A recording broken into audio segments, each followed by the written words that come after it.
নমস্কার বন্ধুরা, মে মাসের 10 তারিখ থেকে 15 তারিখ এই 6 দিন কন্যা রাশির জাতক ও জাতিকাদের জন্য কেন অত্যন্ত গুরুত্বপূর্ণ হতে চলেছে আজ আমরা সেই বিষয়ে বিস্তারিত আলোচনা করব।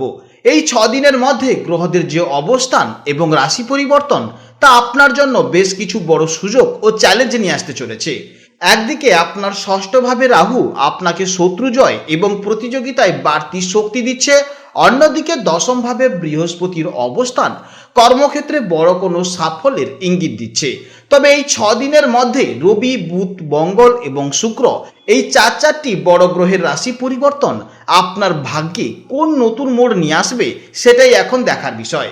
বিশেষ করে সপ্তম ঘরে শনি মঙ্গলের অবস্থান এবং 11 তারিখ মঙ্গলের অষ্টম ঘরে প্রবেশ আপনার ব্যক্তিগত জীবনে বা পার্টনারশিপে ঠিক কী প্রভাব ফেলবে তা কিন্তু দেখার বিষয়। আবারও 15 তারিখ থেকে রবি ও বুধ যখন আপনার ভাগ্যস্থানে আসবে তখন ভাগ্যের কতটা সহায়তা আপনি পাবেন তাও কিন্তু দেখার বিষয়। আজকের ভিডিওতে আমরা কন্যা রাশির এই জটিল গ্রহবিন্যাস নিয়ে আলোচনা করব। কেরিয়ার, অর্থ, স্বাস্থ্য এবং সম্পর্ক কোথায় সতর্ক থাকবেন আর কোথায় সুযোগকে কাজে লাগাবেন তা জানতে পুরো ভিডিওটি আপনাকে শেষ পর্যন্ত দেখতে হবে। ভিডিওটি ভালো লাগলে অবশ্যই একটি লাইক করবেন, আপনজনদের সঙ্গে আজকের ভিডিওটি শেয়ার করবেন। প্রত্যেকটি কাজকর্মের ক্ষেত্রে ভগবানকে স্মরণ করে চলুন, মন থেকে ভালোবেসে একটিবার কমেন্টে জয় শ্রীকৃষ্ণ রাধে রাধে লিখে যান। মনে রাখবেন ভগবানের জন্য দেওয়া সময় কখনোই বৃথা যাবে না। তাছাড়া আপনারা যাকে বিশ্বাস করেন বা যে দেবতাকে ভালোবাসেন তার নামটাই কমেন্টে লিখে যাবেন, কারণ ঈশ্বর এক এবং অদ্বিতীয়, কেবলমাত্র নাম ও রূপটাই শুধু আলাদা। তো চলুন আজকের আলোচ্য বিষয়ে যাওয়া যাক। এই সময় আপনার চরিত্রের সবচেয়ে বড় দিক হলো আপনার জেদ এবং লড়াই করার ক্ষমতা। রাহুর প্রভাবে আপনি যে কোনো কঠিন পরিস্থিতির মোকাবিলা করতে ভয় পাবেন না। বিরোধীদের চাপে ফেলার বা নিজের লক্ষ্যে অবিচল থাকার এক অদ্ভুত শক্তি আপনার মধ্যে কাজ করবে। আপনার চিন্তা ভাবনার গভীরতা অনেকটা বাড়বে। আপনি হুট করে কোনো সিদ্ধান্ত নেবেন না। রবির অষ্টমে অবস্থানের কারণে আপনি যে কোনো বিষয়ে গভীরে গিয়ে সত্য উদ্ঘাটন করতে চাইবেন।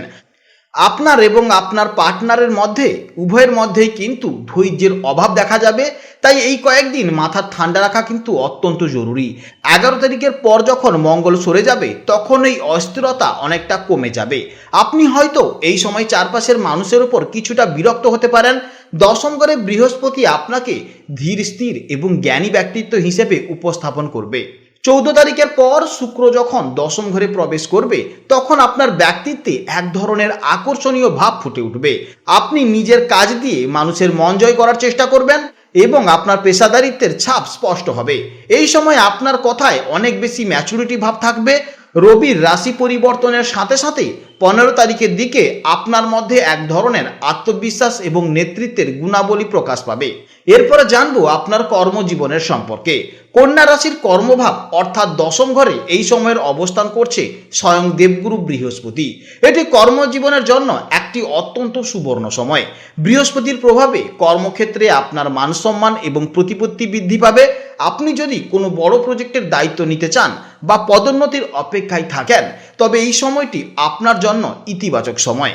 বিশেষ করে প্রশাসনিক কাজ বা ম্যানেজমেন্ট লেভেলে যারা দায়িত্বে আছেন, এছাড়া শিক্ষক, ট্রেনার বা কনসালটেন্সি হিসেবে যারা কাজ করছেন তাদের জন্য কিন্তু এই সময়টি খুবই ভালো সময়। এই সময় আপনার পরামর্শ অন্যকে প্রভাবিত করবে। তবে মনে রাখবেন 11 তারিখের পর মঙ্গল অষ্টম ঘরে প্রবেশ করলে কর্মক্ষেত্রে কিছুটা কিন্তু চাপের সৃষ্টি হতে পারে। এই সময় সহকর্মীদের সাথে মতবিরোধ বা অহেতুক তর্কে জড়াবেন না। তবে ষষ্ঠভাবে রাহুর শক্তিশালীর অবস্থান আপনার শত্রুদের জয় করতে সাহায্য করবে। ষষ্ঠে রাহুর উপস্থিতির কারণে যারা ওকালতি বা পুলিশের কাজে যুক্ত তাদের বুদ্ধিমত্তা ও সাহসিকতা প্রশংসিত হবে। এছাড়া যারা সরকারি সার্ভিসের জন্য বিভিন্ন পরীক্ষার প্রস্তুতি নিচ্ছেন তাদের জন্য কিন্তু এই সময়টি অত্যন্ত ভালো। অফিসে আপনার বিরুদ্ধে কোনো ষড়যন্ত্র চলতে পারে। রাহুর প্রভাবে আপনি কিন্তু তা সহজেই ভেস্তে দিতে পারেন। 14 তারিখের পর শুক্রের প্রভাবে ডিজাইন, মিডিয়া ও সৃজনশীল পেশার সাথে যুক্ত ব্যক্তিদের সামনে উন্নতির নতুন সুযোগ আসবে। ব্যবসায়িক ক্ষেত্রে বিশেষ করে পারফিউম, কসমেটিক এবং খাদ্যশস্য বা ভোজ্য তেলের ব্যবসায়ীরা এই সময় বড় অঙ্কের লাভের মুখ দেখবেন। এক কথায় যারা শৌখিন পণ্য বা সৃজনশীল কাজের সাথে যুক্ত তাদের জন্য এই 6 দিন অত্যন্ত শুভ ও লাভজনক হতে চলেছে। অষ্টম ঘরে রবি ও বুধের অবস্থান গবেষণামূলক কাজে কিন্তু সাফল্যের ইঙ্গিত দিচ্ছে। এছাড়া আইটি সেক্টর, ডেটা অ্যানালাইসিস বা গোপন কোনো প্রজেক্টে যারা কাজ করছেন তারা কিন্তু নতুন কোনো সূত্র খুঁজে পেতে পারেন।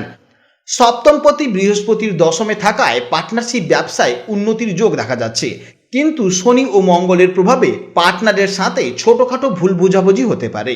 এছাড়া এই সময় বিদেশের সাথে বা দূরবর্তী স্থানে ব্যবসার যোগাযোগ বৃদ্ধি পাবে। 11 তারিখের পর মঙ্গল অষ্টমভাবে যাওয়ার ফলে জমি জমা সংক্রান্ত ব্যবসায়ীদের একটু সতর্ক থাকতে হবে। যারা দীর্ঘদিন ধরে চাকরির চেষ্টা করছেন তাদের জন্য 10 থেকে 15ই মে এই সময়টি অত্যন্ত আশাবাঞ্ছক। ষষ্ঠভাবে রাহু আপনাকে প্রতিযোগিতামূলক পরীক্ষায় এগিয়ে রাখবে। আপনি যদি কোনো সরকারি চাকরির ইন্টারভিউ বা কম্পিটিটিভ পরীক্ষা দিতে চান তবে কিন্তু রাহুর প্রভাবে আপনার আত্মবিশ্বাস তুঙ্গে থাকবে। বিশেষ করে যারা ব্যাংকিং, ইন্স্যুরেন্স বা মাল্টিন্যাশনাল কোম্পানিতে চাকরির জন্য চেষ্টা করছেন তাদের জন্য বড় কোনো সুযোগ আসতে পারে। দশমে বৃহস্পতি থাকায় ইন্টারভিউতে আপনার ব্যক্তিত্ব এবং কথা বলার ধরন নিয়োগকর্তাদের মুগ্ধ করাবে। 15 তারিখ যখন রবি ও বুধ নবমভাবে প্রবেশ করবে তখন আপনার ভাগ্যের চাকা আরও দ্রুত ঘুরতে শুরু করবে। বেকারদের জন্য এই সময় অলসতা ত্যাগ করে নতুন কোনো স্কিল শিখতে হবে, তবেই কিন্তু আপনি জীবনে উন্নতি করতে পারবেন এবং আপনাকে প্রচুর পরিমাণে চেষ্টা করতে হবে, তাহলেই কিন্তু আপনি কাজের খোঁজ পেতে পারেন। এরপরে জানবো প্রেম এবং দাম্পত্য জীবনের সম্পর্কে। কন্যা রাশির জাতক ও জাতিকাদের এই সময়টি দাম্পত্য জীবনে কিছুটা মিশ্র প্রকৃতির প্রভাব ফেলবে। আপনার সপ্তমভাবে শনি ও মঙ্গল একত্রে অবস্থান করছে। জ্যোতিষশাস্ত্রে এই শনি ও মঙ্গল একসাথে অবস্থানের কারণে 11 তারিখ পর্যন্ত জীবনসঙ্গীর সাথে ছোটখাটো বিষয়ে ভুল বোঝাবুঝি বা জেদ তৈরি হতে পারে। আপনি হয়তো লক্ষ্য করবেন যে আপনার সঙ্গী সামান্য কারণে রেগে যাচ্ছেন অথবা আপনি নিজেই তার উপর নিয়ন্ত্রণ হারানোর চেষ্টা করছেন। তবে ভয়ের কিছু কারণ নেই, কারণ আপনার দশম ঘরে বসে আছেন স্বয়ং দেবগুরু বৃহস্পতি। এর ফলে সম্পর্কের ভারসাম্য অনেকটা রক্ষা পাবে। 11 তারিখের পর মঙ্গল যখন অষ্টমভাবে চলে যাবে তখন এই সরাসরি সংঘাতের পরিবেশটা অনেকটা হালকা হবে। 14 তারিখ পর শুক্রের শুভ প্রভাবে সঙ্গীর সাথে পুরনো দূরত্ব মিটে গিয়ে আবার নতুন করে ঘনিষ্ঠতা বাড়বে। যারা বিগত কয়েক মাস ধরে অশান্তিতে আছেন তারা এই সময় শান্তিতে কথা বলে সমস্যার সমাধান করতে পারবেন। প্রেমের ক্ষেত্রে এই 6 দিন কন্যা রাশির জন্য অত্যন্ত রোমাঞ্চকর হতে চলেছে। আপনার অষ্টম ঘরে রবি ও বুধের অবস্থানের কারণে সম্পর্কের মধ্যে এক ধরনের গভীরতা ও গোপনীয়তা কাজ করবে। আপনি হয়তো আপনার প্রেমের কথা এখনই সবার সামনে প্রকাশ করতে চাইবেন না। নবম ঘরে শুক্রের অবস্থান আপনার মনে নতুন কোনো মানুষের প্রতি আকর্ষণ তৈরি করতে পারে। যারা সিঙ্গেল আছেন তাদের জীবনে নতুন কারোর প্রবেশ ঘটার জোরালো সম্ভাবনা দেখা যাচ্ছে। তবে ষষ্ঠে রাহুর উপস্থিতির কারণে সম্পর্কে এক ধরনের জেদ কাজ করবে, অর্থাৎ আপনার মনে হবে যে আপনি যেটা বলছেন সেটাই ঠিক বলছেন। এই মানসিকতা আপনাকে অবশ্যই পরিহার করতে হবে। 15 তারিখ রবি ও বুধ যখন ভাগ্যস্থানে আসবে তখন আপনার সম্পর্কে স্থিতি ফিরবে এবং সঙ্গীর সাথে দূরে কোথাও ভ্রমণের পরিকল্পনা সফল হতে পারে। তবেই দেখবেন আপনাদের মধ্যে আবারও আগের মতন সম্পর্ক টান থাকবে। যারা বিয়ের জন্য উপযুক্ত সঙ্গী খুঁজছেন বা যাদের বিয়ের আলোচনা বারবার আটকে যাচ্ছিল তাদের জন্য এই সময়টি নতুন আশার আলো নিয়ে আসছে। দশম ঘরে বৃহস্পতি এবং ভাগ্যের স্থানে শুক্রের অবস্থান নির্দেশ করছে যে কোনো পেশাদার ক্ষেত্র থেকে বা পরিবারের পরিচিত কোনো মানুষের মাধ্যমে বিয়ের ভালো সম্বন্ধ আসতে পারে। বিশেষ করে 14 তারিখের পর শুক্র যখন দশম ঘরে প্রবেশ করবে তখন বিবাহের যোগাযোগ কিন্তু বেশ দ্রুত গতিতে এগোবে। তবে সপ্তম ঘরে শনির অবস্থানের কারণে অনেক ক্ষেত্রে সম্বন্ধ পছন্দ হলেও পাকা কথা হতে কিছুটা দেরি হতে পারে। তাই এই সময় যদি আপনার নিজের জেদকে নিয়ন্ত্রণ করতে পারেন এবং যদি আপনার সঙ্গীকে নিয়ে দূরবর্তী কোনো জায়গা থেকে ঘুরে আসতে পারেন, বিশেষ করে স্পিরিচুয়ালিটি কোনো জায়গা থেকে যদি ঘুরে আসতে পারেন, তাহলে আপনার সম্পর্কের মধ্যে আবারও নতুন টান শুরু হবে। এরপরে জেনে নেব শিক্ষা জীবনের সম্পর্কে। কন্যা রাশির শিক্ষার্থীদের জন্য এই 6 দিন বুদ্ধির বিকাশ ঘটবে। আপনার দশম ঘরে দেবগুরু বৃহস্পতির অবস্থানের কারণে আপনারা পড়াশোনার প্রতি অত্যন্ত মনোযোগী হবেন। বৃহস্পতি জ্ঞানের কারক, তাই MBA, ব্যাংকিং, অ্যাকাউন্টেন্সি বা কমার্স নিয়ে যারা পড়াশোনা করছেন তাদের জন্য এই সময়টি কিন্তু অত্যন্ত ভালো হবে। তাছাড়া যারা এই সময় অকাল সায়েন্স নিয়ে পড়াশোনা করছেন, যেমন অ্যাস্ট্রোলজি, তন্ত্রমন্ত্র, নিউমোলজি, এই সমস্ত সাবজেক্ট যদি নিয়ে পড়াশোনা করছেন তাদেরও কিন্তু যথেষ্ট উন্নতি দেখা যাবে। যারা এই সময় ওকালতি বা বিচারক হওয়ার জন্য প্রস্তুতি নিচ্ছেন তাদের বিচার বুদ্ধি ও যুক্তিশক্তি অনেক তীক্ষ্ণ হবে। বিএড এবং এমফিলের মতন উচ্চশিক্ষার ক্ষেত্রে আপনি অনেক গভীরে গিয়ে বিষয়টি বুঝতে পারবেন। যেহেতু বৃহস্পতির আধ্যাত্মিকের গ্রহ, তাই সংস্কৃত, ইতিহাস বা দর্শন শাস্ত্রের ছাত্রছাত্রীরা কিন্তু দারুণ ফল পাবেন। 14 তারিখের পর শুক্রের দশম ঘরে প্রবেশ আপনার শৈল্পিক প্রতিভাকে জাগ্রত করবে, যার ফলে fine arts, fashion designing, architecture বা মিডিয়া নিয়ে যারা পড়াশোনা করছেন কিংবা যারা কম্পিউটার রিলেটেড যে কোনো কোর্স করছেন তাদের জন্য এই সময়টি গোল্ডেন পিরিয়ড। আপনার সৃজনশীল কাজ এই সময় শিক্ষক বা মেন্টরদের কাছে বিশেষ প্রশংসা পাবে। যারা বিসিএস বা সরকারি চাকরির প্রতিযোগিতামূলক পরীক্ষার প্রস্তুতি নিচ্ছেন তাদের জন্য ষষ্ঠে রাহু এবং দশমে বৃহস্পতি এক অপরাজয় শক্তি প্রদান করবে। এই সময় আপনার স্মৃতিশক্তি এবং যুক্তিবোধ তুঙ্গে থাকবে। আপনার ষষ্ঠ ঘরে রাহু অবস্থান থাকায় আপনাকে প্রযুক্তিগত বিদ্যায় পারদর্শী করবে।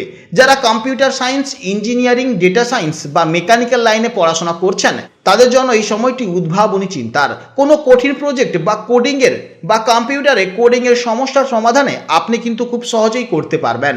অষ্টম ঘরে রবি ও বুধের অবস্থান নির্দেশ করছে যে যারা ডাক্তারি বা বিজ্ঞানের জটিল বিষয় নিয়ে গবেষণা করছেন তাদের জন্য এই সময়টি অত্যন্ত শুভ সময়। বিশেষ করে যারা পিএইচডি করছেন বা ল্যাবে কোনো বিশেষ পরীক্ষা নিরীক্ষা চালাচ্ছেন কিংবা গোপনে কিছু গবেষণা করছেন তারা কিন্তু নতুন দিশা খুঁজে পেতে পারেন। বিদেশে পড়াশোনার জন্য কিংবা বাড়ি থেকে দূরবর্তী কোনো জায়গাতে গিয়ে পড়াশোনা করার জন্য এই সময়টা কিন্তু অত্যন্ত সেরা সময়। আপনার ষষ্ঠভাবে রাহুর অবস্থানের কারণে আপনার উপস্থিত বুদ্ধি আপনাকে কঠিন প্রশ্নের উত্তর দিতে সহায়তা করবে। বিশেষ করে যারা বিদেশের বিশ্ববিদ্যালয়ে আবেদনের প্রক্রিয়া চালাচ্ছেন বা স্কলারশিপের ইন্টারভিউ দিচ্ছেন তারা কিন্তু এই 6 দিনের মধ্যে ইতিবাচক কোনো খবর পেতে পারেন। 15 তারিখে যখন রবি ও বুধ আপনার নবম ঘরে প্রবেশ করবে তখন আপনার বিদেশে যাওয়ার পথে থাকা প্রশাসনিক বা কাগজপত্রের বাধাগুলো মিটে যাবে। যারা স্টুডেন্ট ভিসার জন্য অপেক্ষা করছেন তাদের জন্য কিন্তু এই সময়টি অত্যন্ত গুরুত্বপূর্ণ। এরপরে জানবো স্বাস্থ্য জীবনের সম্পর্কে। এই 6 দিন আপনাদের শরীরের ওপর দিয়ে কিছুটা ধকল যাওয়ার সম্ভাবনা রয়েছে।